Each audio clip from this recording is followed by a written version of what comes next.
Hello students, very good morning. मैं हूं वैभव Dubey. Students, हम लोग क्लास 12 फिजिक्स के सेकेंड चैप्टर के न्यूमेरिकल को सॉल्व कर रहे हैं और जो न्यूमेरिकल है वह हम लोग कुमार मित्तल की बुक से सॉल्व कर रहे हैं। इसके न्यूमेरिकल का पार्ट 1 वीडियो आ चुका है जिसमें हम लोगों ने 1 से 8 तक के क्वेश्चन को सॉल्व किया है। उसका लिंक मैं वीडियो के डिस्क्रिप्शन बॉक्स में दे दूंगा, आप वीडियो देख लीजिएगा और 8 तक के क्वेश्चन को सॉल्व कर लीजिएगा। इस वाले वीडियो में हम लोग क्वेश्चन नंबर 8 से आगे यानी 9 से सॉल्व करेंगे और इसमें जितने भी क्वेश्चन होंगे उन सभी क्वेश्चन को सॉल्व करेंगे। तो आपका जो क्वेश्चन नंबर 9 है वह कह रहा है कि 0.002 मिलीग्राम द्रव्यमान वाली तथा 6 इलेक्ट्रॉनों के आवेश से युक्त एक तेल की बूंद एक समान वैद्युत क्षेत्र में स्थिर लटकी है। वैद्युत क्षेत्र की तीव्रता ज्ञात कीजिए। देखिए, आपका जो क्वेश्चन नंबर 9 है वह क्या कह रहा है, एक तेल की बूंद है, ठीक है। वह तेल की बूंद एक समान वैद्युत क्षेत्र में लटकी हुई, ऐसे स्थिर लटकी हुई है। अच्छा, जो द्रव्यमान दिया गया है तेल का बूंद का, m का मान दिया है वह कितना दिया है, 0.02 मिलीग्राम। द्रव्यमान किस में दिया गया है, मिलीग्राम में दिया गया है। इसको हमें किलोग्राम में भी चेंज करना है। निकालना क्या है आपको, वैद्युत क्षेत्र का मान। देखिए, जो तेल की बूंद है, मान लेते हैं ये तेल की बूंद है, यह क्या है, एक समान वैद्युत क्षेत्र में। जो वैद्युत क्षेत्र है वह कैसा है, एक समान है, वह लटकी हुई है, मतलब ऐसे बीच में लटकी हुई है। अच्छा, यह अगर तेल की बूंद है तो इसके ठीक नीचे एक बल कार्य करता है, उस बल का नाम होता है mg, ठीक है। देखिए, जो बल कार्य करता है नीचे वो उसके भार के बराबर होता है, इतना तो आप लोग जानते ही होंगे, ठीक है। अब कह रहा है कि यह जो तेल की बूंद है वह ऐसे लटकी हुई है, ठीक है। अब जब ये यहाँ पे है तो एक क्या है, नीचे बल कार्य कर रहा है जो इसके भार के बराबर होगा, जिसका मान कितना है, mg। अगर केवल यह mg ही कार्य करता तो ये तेल का बूंद क्या होता है, ऐसे नीचे गिर जाता। यह यहाँ पे लटका हुआ है, तो लटका कब रहेगा आप ये बताइए। लटका तब रहेगा जब नीचे जितना बल कार्य कर रहा है उतना ही बल ऊपर भी कार्य करे। समझ रहे हैं कि नहीं। ये तेल की बूंद है, इसके भार के बराबर नीचे एक बल कार्य करेगा mg, लेकिन कह रहा है कि यह तेल की बूंद एक समान वैद्युत क्षेत्र में लटका हुआ है। जब यह लटका हुआ है तो लटकेगा कब, जब जितना नीचे बल कार्य कर रहा है उतना ही बल कार्य करे ऊपर भी, ठीक है, उतना ही बल कार्य करे ऊपर भी। अच्छा, ये इसमें इलेक्ट्रॉन कितने हैं, n का मान कितना दिया है, n का मान दिया है 6 इलेक्ट्रॉन, ठीक है। इसमें कुल कितने इलेक्ट्रॉन हैं, 6 इलेक्ट्रॉन हैं। अब देखिए, ये पॉजिटिव भी हो सकता है, नेगेटिव भी हो सकता है, ठीक है।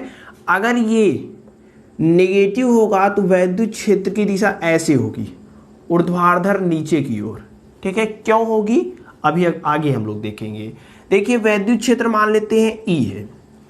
देखिए, ये जो बल F कार्य करेगा इसका मान कितना होगा, आपने पढ़ा होगा वैद्युत क्षेत्र की तीव्रता E बराबर होता है F/Q, यही पढ़ा है।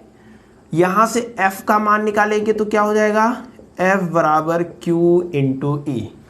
E नीचे भाग में इधर आएगा तो गुणा में, यानी ये जो F का मान है वह कितना हो जाएगा, Q इंटू E, ठीक है। यहां तक समझ में आया। देखिए, यह स्थिर लटका हुआ, लटकेगा कब, बीच में ऐसे आकर के कोई सामान लटकेगा कब, नीचे बल कार्य करेगा इसके भार के बराबर। यह बीच में तभी लटकेगा जब जितना नीचे बल कार्य कर रहा है उतना ही बल क्या कार्य करे, ऊपर भी कार्य करे, ठीक है। तो यह संतुलन अवस्था के लिए, संतुलन अवस्था के लिए, संतुलन अवस्था के लिए क्या होना चाहिए, संतुलित कब रहेगा, कब वह बीच में अटका रहेगा।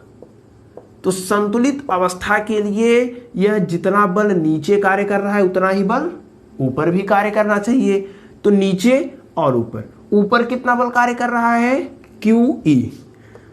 क्यू ई, यह किसके बराबर होना चाहिए, mg के, क्यू ई बराबर होना चाहिए mg के। ये चीज़ें आपको समझ में आए कि नहीं, क्यों?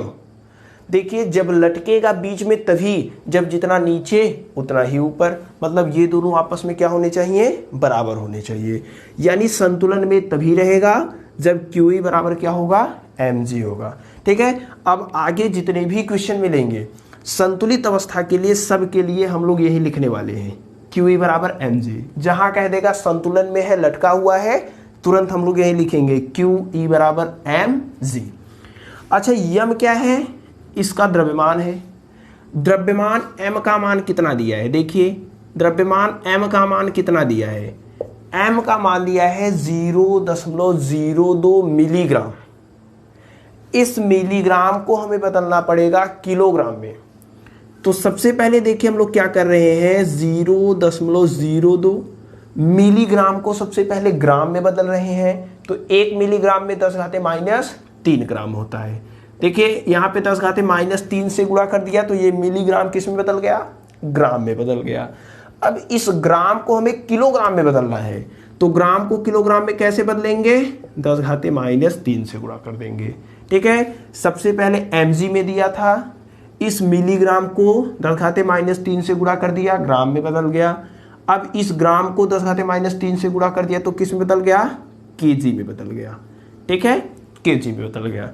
या फिर इसको हम इस प्रकार से भी लिख सकते हैं, देखिए इसको हम कैसे लिख रहे हैं, m बराबर आपका 0.002 है। इस दशमलव को हम 3 अंक उधर लेकर के जा रहे हैं दाहिने साइड, तो 3 अंक दाहिने साइड लेकर के जाएंगे तो देखिए क्या हो जाएगा, यहाँ पे केवल 2 बचेगा।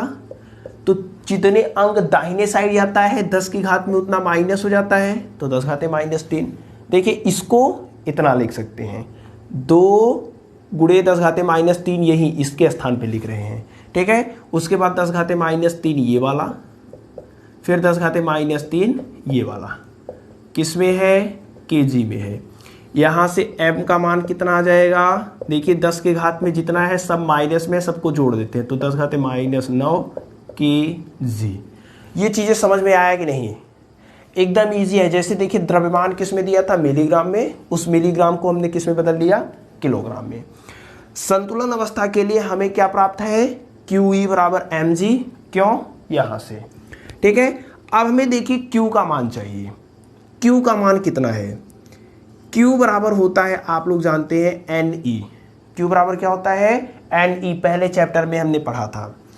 N का मान देखिए क्वेश्चन में दिया है, करा है कि 6 इलेक्ट्रॉन से युक्त, तो 6 इलेक्ट्रॉन, इलेक्ट्रॉनों की संख्या n होती है, तो n का मान कितना दिया है, 6। E का मान कितना होता है, 1.6 गुणे 10⁻19। ठीक है, ये E का मान होता है इतना। यहाँ से Q का मान हम लोग निकालेंगे, तो Q बराबर कितना हो जाएगा, 16 छक्का 96, 9.6 गुणे 10⁻19 आवेश का मात्रक कूलाम। हमें क्या मिल गया है, Q मिल गया, M मिल गया।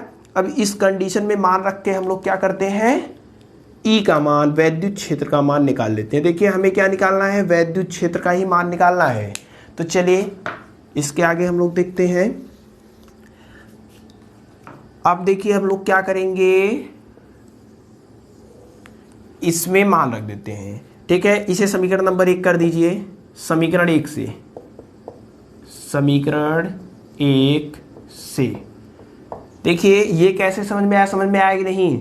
संतुलन के लिए जितना बल नीचे उतना ही बल ऊपर। नीचे कितना बल कार्य करता है, इसके भार के बराबर। भार क्या होता है, mg। ऊपर कितना बल कार्य करेगा, F बराबर Q इंटू E। ठीक है, तो ये दोनों आपस में बराबर होंगे तभी लटकेगा, नहीं तो नीचे गिर जाएगा। जिधर का ज़्यादा होगा, अगर mg ज़्यादा होगा तो नीचे, QE ज़्यादा होगा तो ऊपर चला जाएगा। तो संतुलन है, बीच में लटका हुआ है, तो ये दोनों आपस में बराबर। चलिए Q का मान कितना है, Q का मान यहाँ से हम लोग देखते हैं, 9.6 गुणे 10⁻19 इक्वल टू E। वैद्युत क्षेत्र का ही मान निकालना है, E बराबर कितना हो जाएगा, M का मान यहाँ दिया है, देखिए 2 गुणे 10⁻9। G का मान हम सबको पता है कितना होता है, 9.8। ठीक है, यहाँ से आप लोग ये फिगर है, ठीक है। यहाँ से ई का मान हमें निकालना है, तो ये इधर गुणा में है, उधर चला जाएगा तो भाग में हो जाएगा। तो ई बराबर यहाँ से कितना हो जाएगा, देखिए इधर क्या है, 2 का गुणा 9.8 में कर देंगे तो कितना हो जाएगा, 2 8 16, 2 9 18, 1 19, एक अंक पे दशमलव लगेगा तो यहाँ दशमलव लग जाएगा, ठीक है। 10 घाते क्या है, -9 है। ये देखिए सब गुणे में है, इधर आएगा तो भाग में हो जाएगा। 9.6 गुणी 10 घाते -19। अब देखिए हम लोग क्या कर रहे हैं, ई बराबर 10 घाते -19, ऊपर चला जाएगा तो +19 हो जाएगा।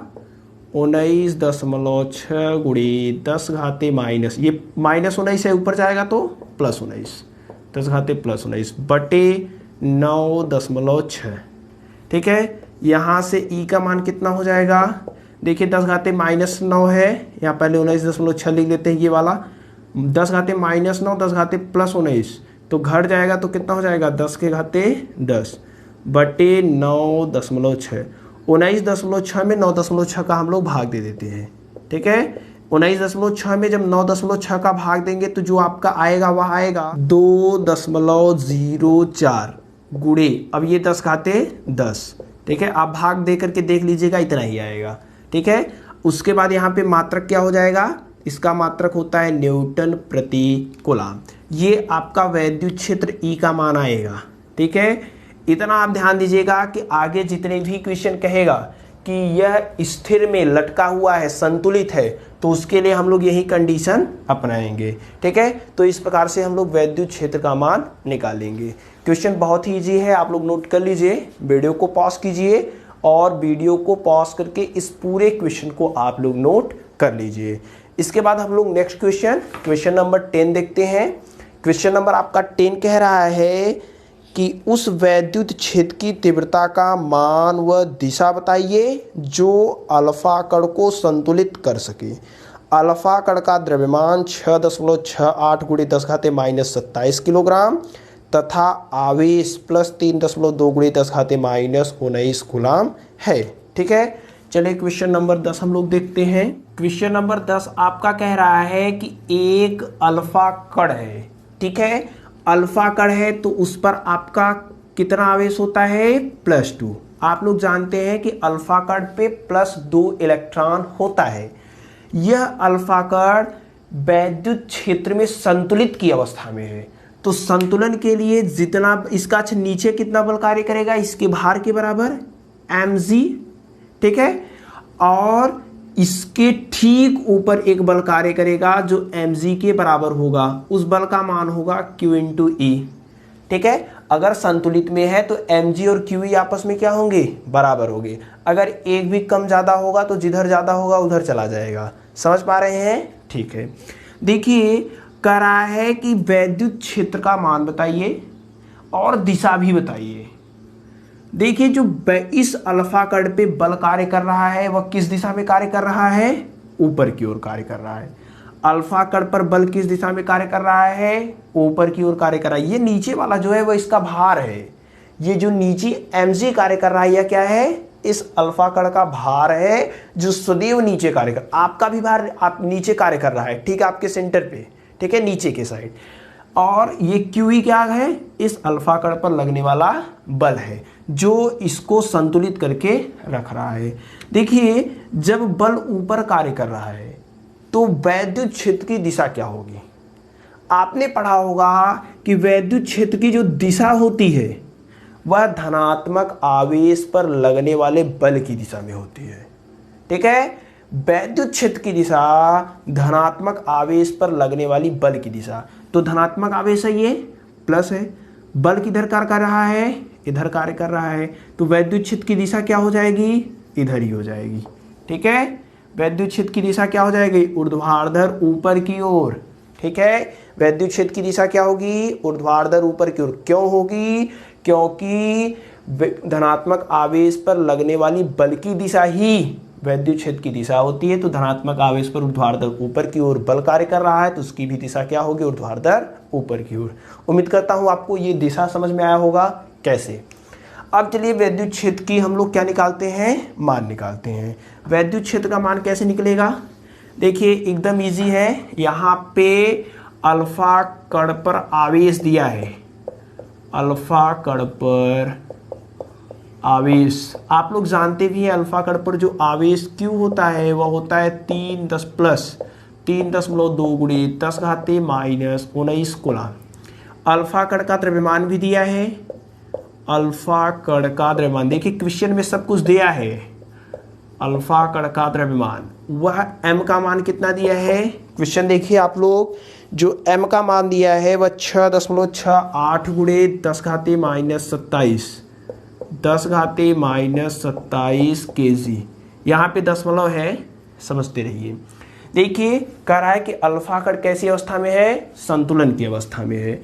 चूंकि अल्फा कण संतुलन की अवस्था में है, संतुलन की अवस्था में है, अतः क्या हो जाएगा, जब संतुलन की अवस्था में है तब क्या हो जाएगा, QE mg के बराबर हो जाएगा। QE = mg। अगर ये दोनों आपस में बराबर नहीं, अगर QE ज़्यादा हो जाएगा तो ये अल्फा कण ऊपर चलने लगेगा, mg ज़्यादा हो जाएगा तो ये अल्फा कण नीचे चलने लगेगा। कह रहा है कि वहाँ पे स्थिर है, लटका हुआ है, संतुलन में है, तो ये दोनों आपस में बराबर हो जाएंगे। हमें मान किसका निकालना है, E का।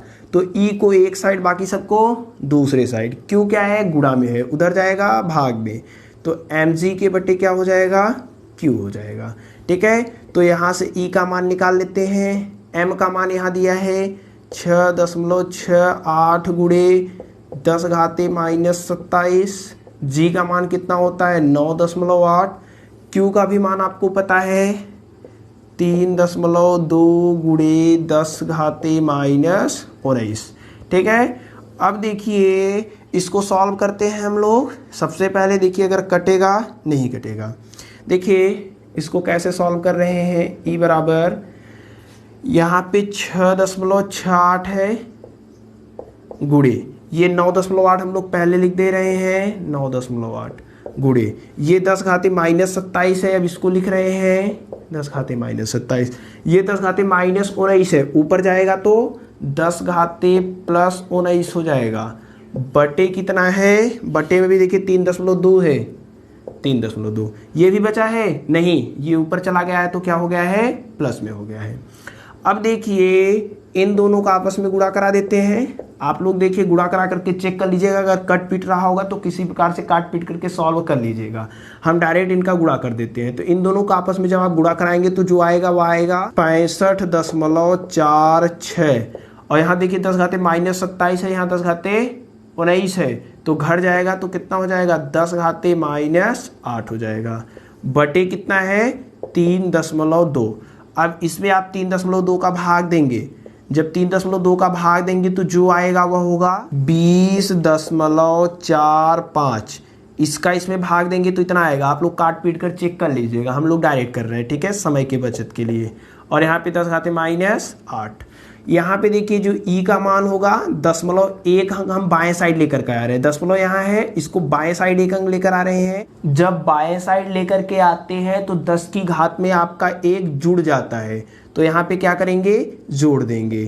तो E का जो मान हो जाएगा वह 2.045 गुणे 10⁻⁻7। मात्रक क्या लिखेंगे, न्यूटन प्रति कूलम।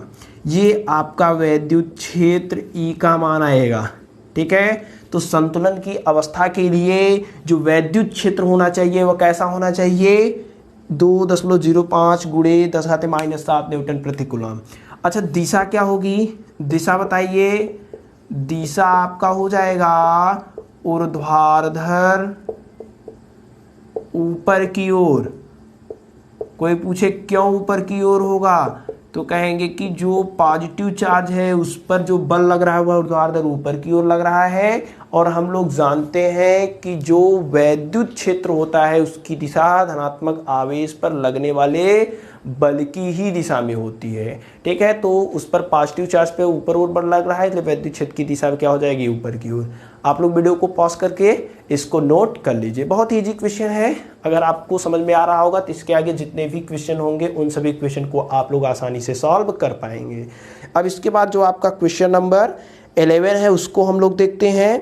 क्वेश्चन नंबर 11 कह रहा है कि 4 गुणे 10⁵ न्यूटन प्रति कूलम परिमाण का एक ऊर्ध्वाधर वैद्युत क्षेत्र 1 गुणे 10⁻⁴ किलोग्राम की एक जल की बूंद को गिरने से रोकता है। गिरने से रोकता है मतलब बीच में ही उसे रोक ले रहा है, तो मतलब संतुलन की अवस्था में है। ठीक है, बूंद पर आवेश का मान बताइए। एकदम इजी क्वेश्चन ये भी है। अगर ये दोनों क्वेश्चन आपको समझ में आए होंगे तो ये सब आपको एकदम इजीली आ जाएगा अपने मन से। चलिए वीडियो को पॉज कीजिए और इसे आप अपने मन से लगाइए, देखते हैं आपको आता है कि नहीं। बहुत ही आसान क्वेश्चन है। चलिए क्वेश्चन नंबर 11 हम लोग देखते हैं।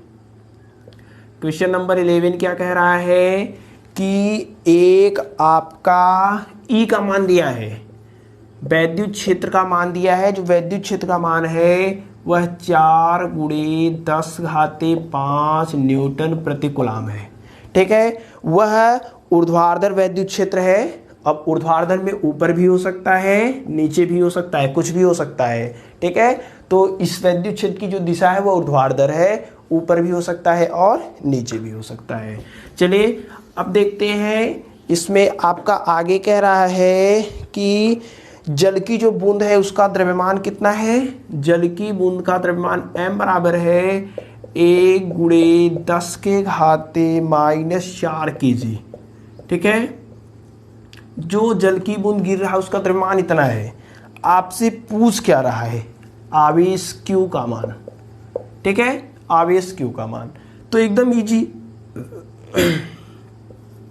संतुलन की अवस्था के लिए क्या होता है, संतुलन की अवस्था के लिए देखिए, अब कहेंगे कि संतुलन की अवस्था यहाँ क्यों लगा रहे हैं। गिर रहा है, बीच में आकर के अटक रहा है मतलब जितना बल नीचे, जितने बल से नीचे गिर रहा था उतना ही बल ऊपर उस पर कार्य करने लगा। जब ऊपर कार्य करने लगा तो क्या हो जाएगा, संतुलन में हो जाएगा। यानी QE बराबर क्या हो जाएगा, mg। हमें मान किसका निकालना है, Q का। तो E इधर गुणा में है, उधर चला जाएगा तो भाग में हो जाएगा। तो Q बराबर m इंटू जी के बट्टे E हो जाएगा। Q का मान निकालते हैं m का मान यहाँ दिया है 1 गुणे 10⁻⁴। जी का मान कितना होता है 9.8 बटे E का मान यहाँ पे दिया है 4 गुणे 10⁵ ठीक है, यहाँ से Q का मान निकालेंगे। देखिए 9.8 का गुणा 1 में होगा तो कितना हो जाएगा, 9.8 हो जाएगा। यहाँ पे 10⁻⁴ है, ये 10⁻5 है, ऊपर जाएगा तो 10⁻⁻5 हो जाएगा। बटे क्या है 4, 10⁻5 भी है नहीं, ऊपर चला गया है, 10⁻⁻5 हो गया है। अब यहाँ पे 4 का भाग 9.8 में देते हैं, देखिए कितना आएगा।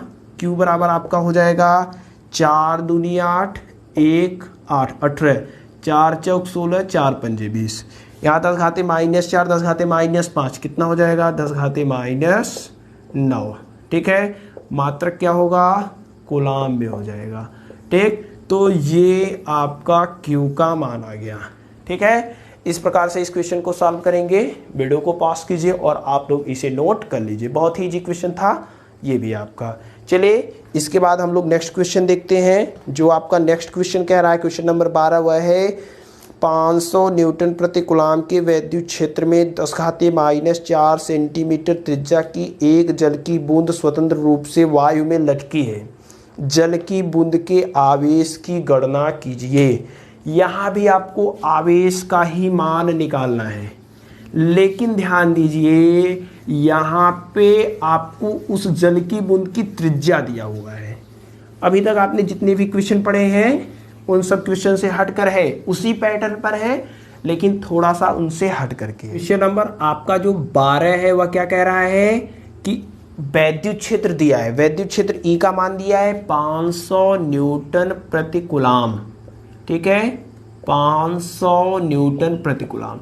500 न्यूटन प्रति कूलम के वैद्युत क्षेत्र में एक आपका जल है, जल की बूंद है, वह स्थिर लटकी हुई है।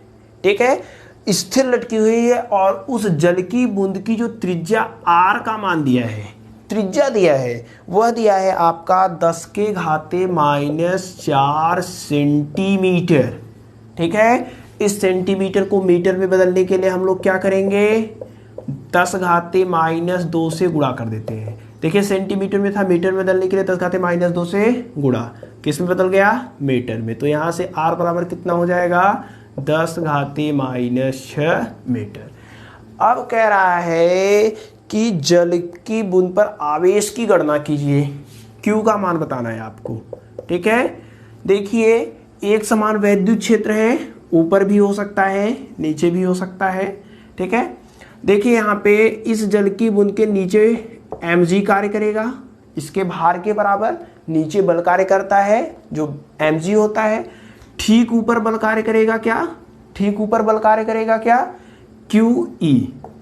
और कह रहा है कि यह जो जल की बूंद है, यह जो जल की बूंद है वह क्या है, स्थिर लटकी हुई है।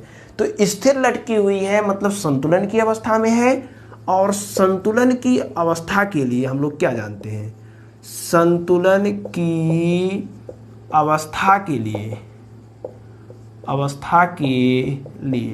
संतुलन की अवस्था के लिए जो होता है वो होता है QE बराबर mg, यही होता है। अब देखिए हमें मान किसका निकालना है, Q का। तो Q को एक साइड, बाकी सबको एक साइड। तो यहाँ पे mg तो है ही है इस साइड, ये इधर गुणा में था, इधर आएगा तो भाग में हो जाएगा। अब देखिए यहाँ पे हमें क्या पता है, E का मान पता है, G का मान पता है, M का मान नहीं पता है। यानी जो जल की बूंद है उसका द्रव्यमान नहीं पता है। द्रव्यमान की जगह हमें क्या दे दिया है, उस जल की बूंद की त्रिज्या दे दिया है। अगर यहाँ पे इसका द्रव्यमान देता तो तब तो इसमें मान रख देते, इजीली आपका आ जाता। लेकिन यहाँ पे दिया है त्रिज्या, इस त्रिज्या की सहायता से हमें क्या निकालना पड़ेगा, द्रव्यमान निकालना पड़ेगा। अच्छा, आप जानते हैं कि एक फार्मूला आपने पढ़ा होगा, घनत्व बराबर द्रव्यमान के बटे आयतन। ये फार्मूला आपने पढ़ा होगा, घनत्व बराबर क्या होता है, द्रव्यमान के बटे आयतन। हमें द्रव्यमान मतलब m का ही मान हमें चाहिए ना। देखिए E पता है, G पता है, m का मान चाहिए, द्रव्यमान का मान चाहिए। तो द्रव्यमान चाहिए तो आयतन इधर भाग में है, इधर आएगा तो क्या हो जाएगा, गुणा में हो जाएगा। तो घनत्व बराबर, घनत्व गुणे आयतन हो जाएगा, घनत्व गुणे आयतन बराबर क्या हो जाएगा, द्रव्यमान। ठीक है, समझ पा रहे हैं, आयतन भाग में था, इधर आए गुणा। यानी द्रव्यमान की जगह हम लोग क्या लिख सकते हैं, घनत्व गुणे आयतन। अगर घनत्व मान लिए D, डेंसिटी D, आयतन मान लिए कैपिटल V, और द्रव्यमान क्या है, M है, तो M के स्थान पर हम लोग क्या लिख सकते हैं, D इंटू V। M के स्थान पर क्या लिख सकते हैं, D इंटू V। समझ में आया, ठीक है। देखिए यहाँ से Q बराबर आपका कितना हो जाएगा, M के स्थान पर कितना लिख रहे हैं, D into V into G के बटे E। ठीक है, इतना हमें मिल गया। अच्छा D, ये किसका बूंद है, जल की बूंद। जल की बूंद का हमें घनत्व पता होता है। जल की बूंद का घनत्व कितना होता है, 10 के घाते 3 किलोग्राम प्रति मीटर क्यूब। ठीक है, देखिए जो जल का घनत्व होता है, जल का घनत्व, जल की ही बूंद है ना। देखिए क्वेश्चन पढ़िए, जल का जो घनत्व होता है वह 10 के घाते 3 केजी प्रति मीटर क्यूब होता है, इतना होता है। अब यहाँ पे हमें आयतन कैपिटल V रखिएगा, कैपिटल V का मान रखते हैं। चले यहाँ से Q is equal to D, D का मान, चले अभी थोड़ा सा इसको और आगे कर लेते हैं। आयतन, जल की बूंद कैसा है, गोलाकार होता है। जल की बूंद कैसा होता है, गोलाकार होता है। और गोले का जो आयतन होता है वह कितना होता है, गोले का आयतन, गोले का आयतन आपका होता है 4/3 पाई r क्यूब। r क्या होता है, गोले की त्रिज्या होती है।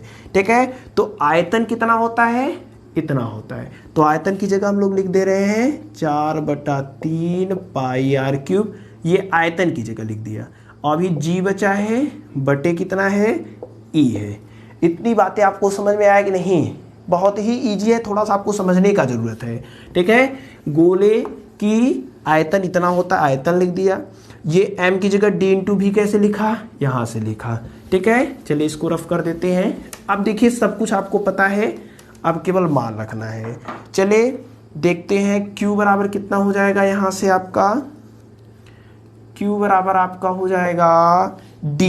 अभी हमने बताया जल का जो घनत्व होता है 10⁻³ 4। ये देखिए 3 नीचे ऊपर है, नीचे आ जाएगा तो 3 का गुणा ई में हो जाएगा 4 पाई, 4 पाई लिख देते हैं। r का मान देखिए दिया है 10⁻⁻6, तो 10⁻⁻6 यहाँ पे क्यूब है तो 10⁻⁻6 का क्यूब कर देंगे, इंटू जी का मान कितना है 9.8 बटे कितना हो जाएगा ई है। अभी देखिए ये 3 बचा है, 4/3 था ना, तो 3 ये नीचे आ जाएगा 3 हो जाएगा। ई का मान यहाँ कितना है 500, देखिए ई का मान कितना है 500। अब इसी को सॉल्व करेंगे, आंसर आपका आ जाएगा। क्यू बराबर कितना हो जाएगा, देखिए क्यू बराबर आपका हो जाएगा यहाँ से 10⁻³ 4 पाई 4 पाई। चलिए पाई का भी मान रख देते हैं 22/7 या 3.14 रख देते हैं।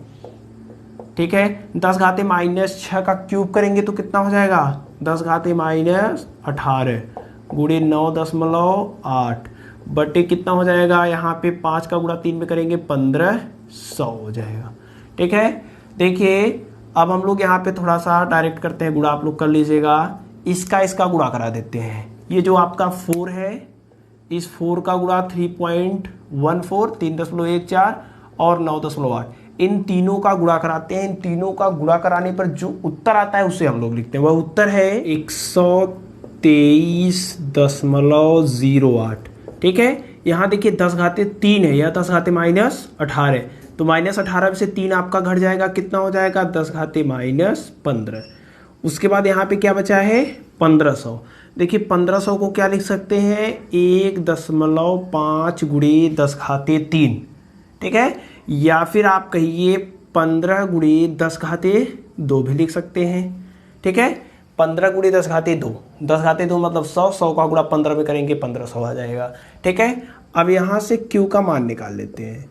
Q का मान निकालेंगे 123.08 में जब आप 15 का भाग देंगे तो वह आएगा आपका 8.20। और यहाँ देखिए 10⁻² ये प्लस में है, ऊपर जाएगा तो माइनस में हो जाएगी। ये 10⁻−15 है, ये प्लस में था, ऊपर जाएगा तो माइनस हो जाएगा। ठीक है, तो Q बराबर क्या हो जाएगा 8.2 गुणे 10⁻³ कितना हो जाएगा -17 कूलाम। ठीक है, देखिए कैलकुलेशन आप अपने मन से कीजिए, जो आपको सरल लगे, जिस प्रकार से भी आप कर सकते हैं अपने मन से कीजिए। ठीक है, उत्तर लास्ट में यही आएगा। तो यहाँ पे ये आपका आंसर हो जाएगा। ये जो क्वेश्चन था थोड़ा हट के था, लेकिन एकदम इजी है, आप लोग इसे नोट कर लीजिए। ठीक है, वीडियो को पॉज करके इसे नोट कर लीजिए। चलिए क्वेश्चन नंबर 13 देखते हैं। 13 क्वेश्चन नंबर कह रहा है कि एक आवेशित तेल की बूंद को 3 गुणे 10⁻⁴ न्यूटन प्रति कूलाम के एक समान वैद्युत क्षेत्र में संतुलन की अवस्था में रखा गया है। संतुलन, ठीक है, Q बराबर mg। यदि इसका द्रव्यमान भी दिया है 9.75 गुणे 10⁻⁻16 किग्रा, तो इस पर वैद्युत आवेश का मान बताइए और इलेक्ट्रॉनों की संख्या बताइए। एकदम इजी क्वेश्चन है। क्वेश्चन अब आपका जो 13 है वहाँ पे क्या दिया है, वैद्युत क्षेत्र E का मान। E दिया है आपका 3 गुणे 10⁻⁴ न्यूटन प्रति कूलाम। 3 गुणे 10⁻⁴ न्यूटन प्रति कूलाम। ठीक है, उसके बाद आपका क्या दिया है, द्रव्यमान M दिया है। M का जो मान है वह आपका है 9.75 गुणे 10⁻⁻16 9.75 गुणे 10⁻⁻16 kg।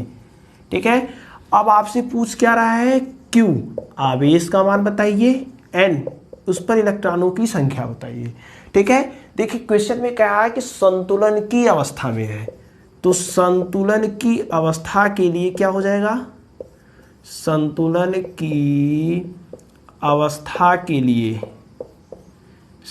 की अवस्था के लिए हमने पढ़ा है Q बराबर क्या होता है mg।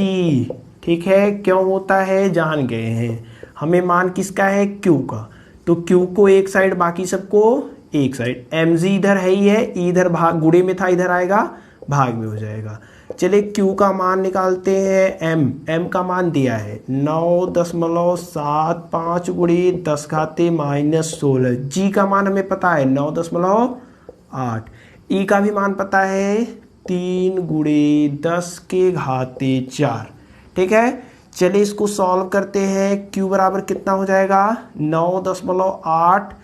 यहाँ पे देखिए 3 को इसको काट देते हैं, 3 त्रिका 9 हो जाएगा, 3 दूनी 6 हो जाएगा, 3 पचे 15, 3.25, ये 9.8 लिख रहे हैं, 9.8। यहाँ 10 घाते -16 है और इसके बाद ये 10 घाते +4 है, ऊपर जाएगा 10 घाते -4। ठीक है, अब Q का देखिए, इसका इसमें जब गुणा कराएंगे तो जो आपका उत्तर आएगा वह आएगा 31.85 और यहाँ 10 घाते -16, 10 घाते -4 जुड़ जाएगा, 10 घाते -20 हो जाएगा। देखिए 0.1 अंक हम बाएं साइड लेकर के आ रहे हैं, जब बाएं साइड लेकर के आएंगे तो 10 की घात में 1 जुड़ जाता है। ठीक है, +1 हो जाएगा। तो जो Q का मान मिलेगा, Q बराबर कितना हो जाएगा 3.185 गुणे 10 घाते कितना हो जाएगा -19 हो जाएगा कूलाम। ये तो आपका Q का मान आ गया। अभी हमसे क्या पूछ रहा है N का मान। तो N का मान कैसे निकलेगा, हम लोग क्या जानते हैं Q बराबर क्या होता है NE होता है। तो N का मान निकालेंगे तो E इधर गुणा में इधर आएगा भाग में, यही N बराबर Q/E। E पर कितना आवेश है हमें पता है, Q का मान यहाँ निकाल लिया है 3.185 गुणे 10 घाते -19 बटे E। E पर कितना होता है बताइए 1.6 गुणे 10 घाते -19, 10 घाते -19 से कैंसिल हो जाएगा। ये देखिए 3.185 है, मतलब अगर ये दशमलव हटाइए, दशमलव यहाँ पे रहता, ठीक है, दशमलव अगर यहाँ पे रहता सपोज कीजिए, तो ये किसके लगभग बराबर है 32 के बराबर है। ठीक है, किसके बराबर है 32 के बराबर है, और नीचे कितना है 16। तो इसको काट कर देंगे तो लगभग आपका 2 आएगा। एन का जो मान आएगा वो लगभग 2 आएगा, एकदम एक्यूरेट 2 नहीं आएगा, 2 इलेक्ट्रॉन। ठीक है, तो एन का जो मान आएगा वह कितना आएगा 2 इलेक्ट्रॉन आएगा। ठीक है, कैसे आएगा, पूरा हमने इसको, ये पूरा इससे कट जाएगा, 2 आएगा। इसे आप लोग सॉल्व कर लीजिए, वीडियो को पॉज कीजिए, वीडियो को पॉज करके इसे नोट कर लीजिए, बहुत ही आपका इजी है। ठीक है, चलिए इसके आगे के क्वेश्चन को हम लोग देखते हैं। इसके आगे जो क्वेश्चन है आपका क्वेश्चन नंबर 14 है, वह कह रहा है कि तेल की एक बूंद जिस पर 12 अधिक इलेक्ट्रॉन है, मतलब 12 इलेक्ट्रॉनों की अधिकता है। इलेक्ट्रॉनों की अधिकता ऋणावेश को दर्शाती है, यानी जो है वह क्या है ऋणावेश है। 2.55 गुणे 10 घाते 4 न्यूटन प्रति कूलाम के एक समान वैद्युत क्षेत्र में स्थिर लटकी है। तेल का घनत्व दिया है 1.26 गुणे 10 घाते 3 किलोग्राम प्रति मीटर क्यूब। त्रिज्या निकालना है आपको।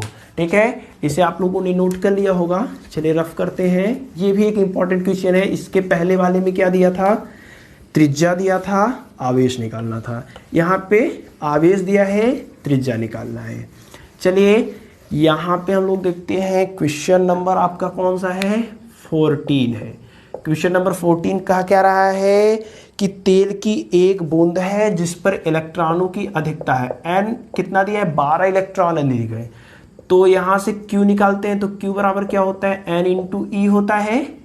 चूंकि q बराबर n इंटू ई होता है तो q n का मान कितना है 12, e का मान कितना होता है 1.6 गुणे 10 घाते -19।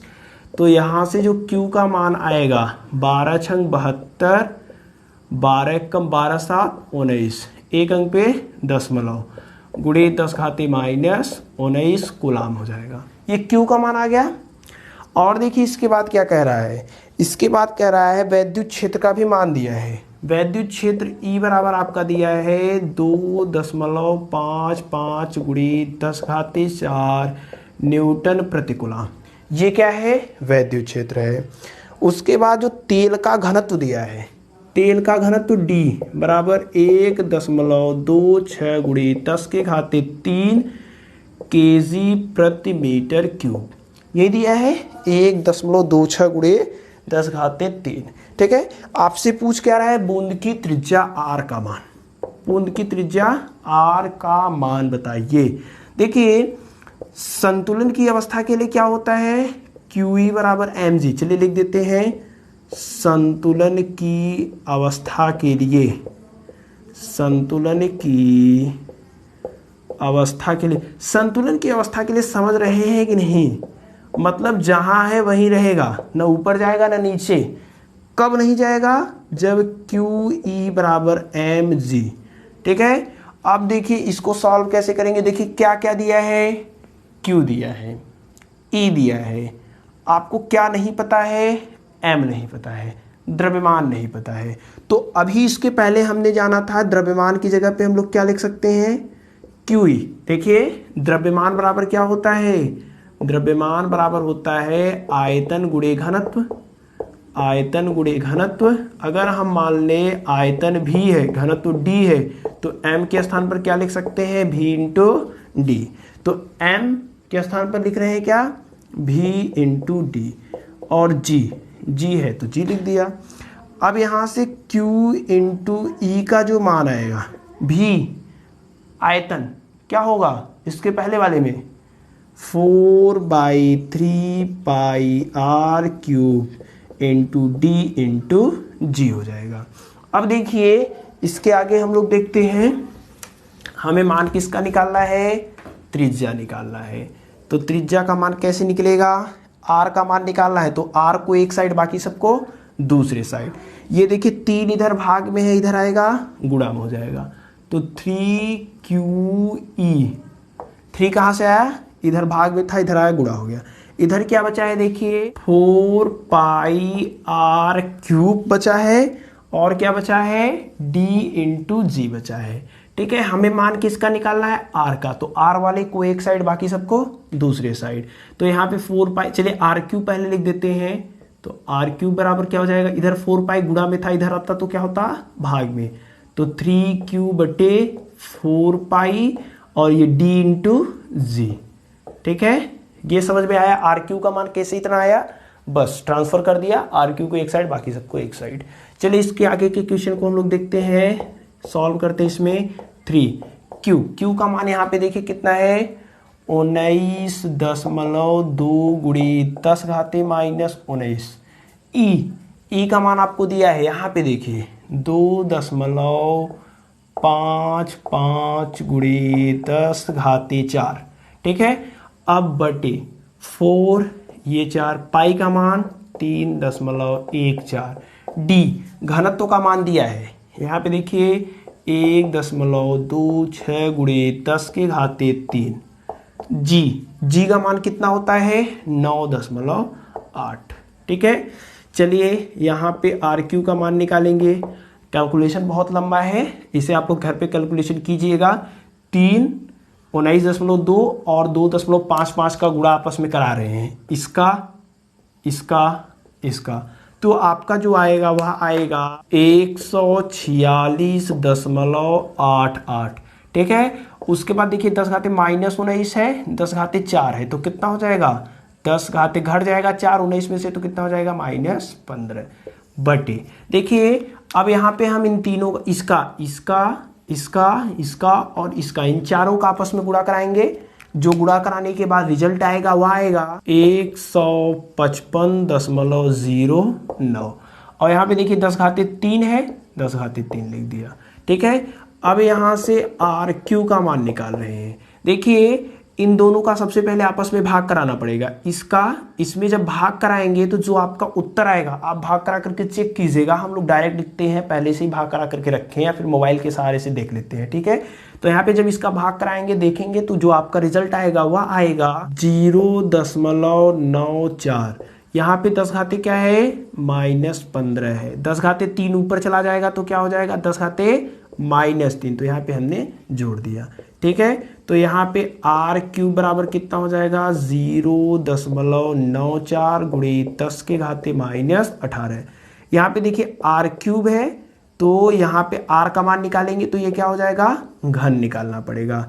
घनमूल निकालेंगे 0.94 गुणे 10 घाते -18।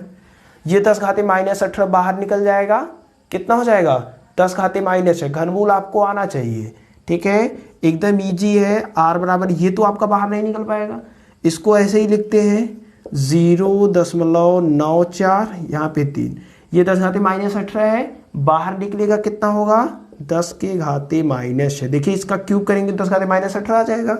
अब इसका घनमूल निकालेंगे, अगर आपको घनमूल निकालना है, इसके आगे समय नहीं है तो आप यहाँ तक भी छोड़ देंगे तो आपका एकदम राइट रहेगा, कोई भी दिक्कत नहीं आएगा, ठीक है। लेकिन इसके आगे हम लोग निकालते हैं तो वह जो आएगा, इसका घनमूल जब आप निकालेंगे जो रिजल्ट आएगा वह आएगा 0.982, इसका घनमूल इतना आ जाएगा और ये 10 घाते -6 मीटर हो जाएगा, ठीक है।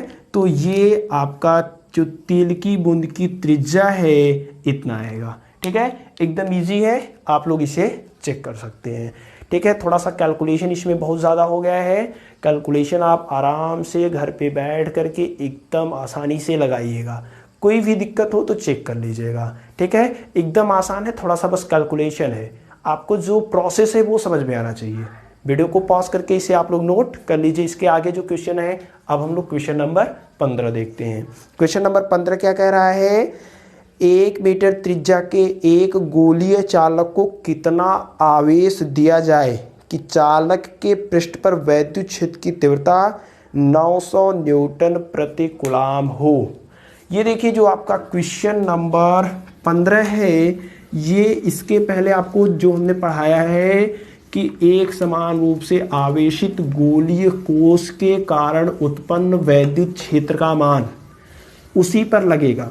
अगर आपने वो वीडियो देखा है कितना वैद्युत क्षेत्र उत्पन्न होता है ये आपको पता है, तब इसे आप एकदम आसानी से कर पाएंगे। नहीं पता है फिर भी कर लेंगे, लेकिन फार्मूला आपको पता रहना चाहिए।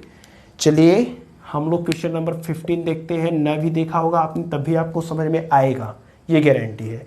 देखिए कह रहा है एक गोला है और इस गोले के पृष्ठ पर यहाँ पर हमें वैद्युत क्षेत्र E का मान दिया है, और जो E का मान दिया है वह दिया है आपका, कितना दिया है, वह दिया है 900 न्यूटन प्रति कूलाम, 900 न्यूटन प्रति कूलाम, ठीक है। अब देखिए त्रिज्या R का मान, यानी कि जो यह गोले की त्रिज्या है वह कितना है 0.1 सेंटीमीटर में दिया है, मीटर में नहीं, मीटर में दिया है, ठीक है। वहां पे हमने जो गोले की त्रिज्या लिया था वह R लिया था। चलिए इसको भी कैपिटल R ले लेते हैं और यहाँ पे आपको कैपिटल R लेते हैं, नहीं तो आपको सोचने में समझ में थोड़ा दिक्कत हो सकती है। अच्छा, गोले के पृष्ठ पर जो वैद्युत क्षेत्र का मान हमने निकाला था वह कितना था 1/4πε0 Q/r², ये निकाला था ना। न समझ में आता हो इस फार्मूला कैसे आया तो लिंक डिस्क्रिप्शन में आप वीडियो को देखिएगा तो अब आपको समझ में आ जाएगा। तो हमें पता है चूंकि गोले के पृष्ठ पर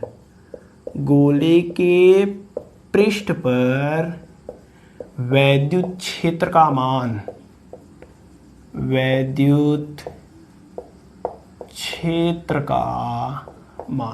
गोले के पृष्ठ पर जो वैद्युत क्षेत्र का मान होता है वह होता है 1/4πε0 Q/r²। हमें Q का मान निकालना है, E का मान पता है कितना है 900, ठीक है। 1/4πε0 का मान कितना होता है जानते हैं आप लोग, यहाँ पे इक्वल कीजिए 9 × 10⁻⁹, ये इसका मान है, ठीक है। Q का मान हमें निकालना ही है R², R का मान कितना दिया है 0.1 का स्क्वायर। ये देखिए 9 कट जाएगा, 100 बचेगा। यहाँ से हम लोग चेक करते हैं, यहाँ पे आपका Q है, ठीक है। यहाँ पे क्या बचा है 100, ये 10⁻9 गुणा में है, इधर आएगा 10⁻9 भाग में हो जाएगा, ठीक है। अब यहाँ पे Q के बटे कितना हो जाएगा 0.1 का स्क्वायर करेंगे तो 0.01 हो जाएगा। ये 0.01 इधर गुणा में है, इधर आ जाएगा, इधर भाग में है, इधर आएगा गुणा में हो जाएगा। तो 100 गुणे ये भाग में, इधर आएगा गुणा में 0.01, ये 10⁻9 है, ऊपर जाएगा तो 10⁻9 बराबर Q। तो यहाँ से जो Q का मान आएगा 100 को क्या लिख सकते हैं 10⁻2, इसको क्या लिख सकते हैं 1 × 10⁻2, ठीक है। 1 × 10⁻2 लिख सकते ही नहीं, लिख सकते हैं। और यहाँ 10 घाते -9, यह इससे कैंसिल हो जाएगा, बचेगा क्या, केवल बचेगा Q बराबर 10 के घाते -9 कूलाम। ठीक है, ये इस प्रकार से इस क्वेश्चन को सॉल्व करेंगे। एकदम आसान क्वेश्चन है, बस ये आपको फार्मूला पता रहना चाहिए। अगर ये फार्मूला आपको पता नहीं रहेगा तब काम गड़बड़ हो जाएगा। ठीक है, ये आपको प्रूफ कराया गया है। ना समझ में आ रहा हो कैसे तो वीडियो देख लीजिए, लिंक डिस्क्रिप्शन बॉक्स में एकदम इजी तरीके से हमने आपको बताया है कि पृष्ठ पर कितना विद्युत क्षेत्र का मान होता है। चलिए क्वेश्चन नंबर 16 देखते हैं। क्वेश्चन नंबर 16 आपका है कि 10 सेंटीमीटर त्रिज्या के धातु के एक अचालक गोले को 1 माइक्रोकूलाम का आवेश एक समान रूप से पूरे आयतन में वितरित है। इसके कारण वैद्युत क्षेत्र की तीव्रता ज्ञात कीजिए। गोले के केंद्र से 20 सेंटीमीटर की दूरी पर, गोले के पृष्ठ पर और गोले के भीतर केंद्र से 4 सेंटीमीटर की दूरी पर। ठीक है, देखिए क्वेश्चन नंबर 16 क्या कह रहा है। क्वेश्चन नंबर 16 है आपका कि एक गोला है इस प्रकार से और इस गोले के आयतन पर आवेश वितरित है। गोले के आयतन में क्या है, आवेश इस प्रकार से वितरित है और जो आवेश Q का मान दिया है, आवेश Q का मान दिया है वह 1 माइक्रोकूलाम दिया है। इस माइक्रोकूलाम को सबसे पहले किस में बदलना पड़ेगा, कूलाम में। तो माइक्रोकूलाम को कूलाम में बदलने के लिए 10 घाते -6 से गुणा, तो यहाँ पे आपका ये किस में हो गया, कूलाम में। इसके बाद जो त्रिज्या दिया है, गोले की त्रिज्या हम लोग लेते हैं कैपिटल R।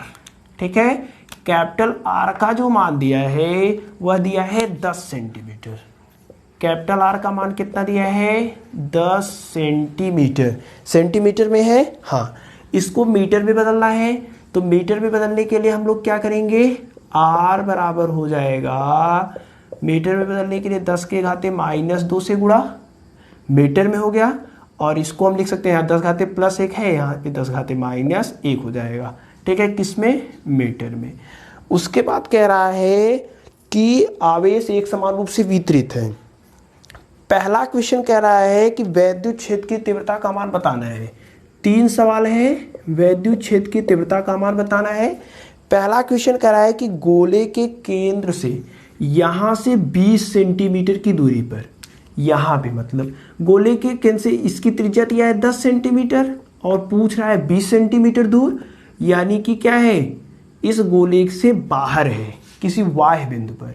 ठीक है, एक समान रूप से आवेशित अचालक ठोस गोले के कारण बाह्य बिंदु पर कितना वैद्युत क्षेत्र उत्पन्न होता है, इसका वीडियो हमने पहले बनाया है। वहां पे हमने आपको दिखाया था कि E बराबर 1/4πε0 Q के बटे R² होता है। अगर ये दूरी क्या है, यहाँ से यहाँ तक स्मॉल r है, तो स्मॉल r का जो मान दिया है वह कितना दिया है, स्मॉल r का मान दिया है 20 सेंटीमीटर। इस सेंटीमीटर को मीटर में बदलेंगे तो 10 के घाते -1 मीटर हो जाएगा। ठीक है, देखिए बाह्य बिंदु पर कितना वैद्युत क्षेत्र का मान होता है, सरफेस पर कितना वैद्युत क्षेत्र का मान होता है और आंतरिक बिंदु पर किसी बिंदु पर कितना वैद्युत क्षेत्र का मान होता है, ये हमने पहले ही बताया आपको। उस वीडियो को देख लीजिएगा, लिंक डिस्क्रिप्शन में है। ठीक है, तो यहाँ पे देखिए, इसके आगे हम लोग चेक करते हैं बाह्य बिंदु पर। तो इसका आपका जो पहला क्वेश्चन कह रहा है, इसमें कुल 3 क्वेश्चन है।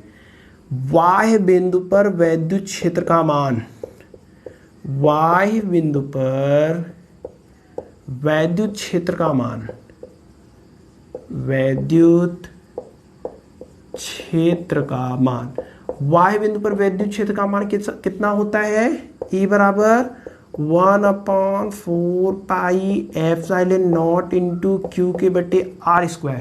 कैसे, इसके लिए आपको ये वाला वीडियो देखना पड़ेगा। ठीक है, तो E बराबर कितना हो जाएगा, 1/4πε0 का मान कितना होता है, 9 × 10 के घाते 9।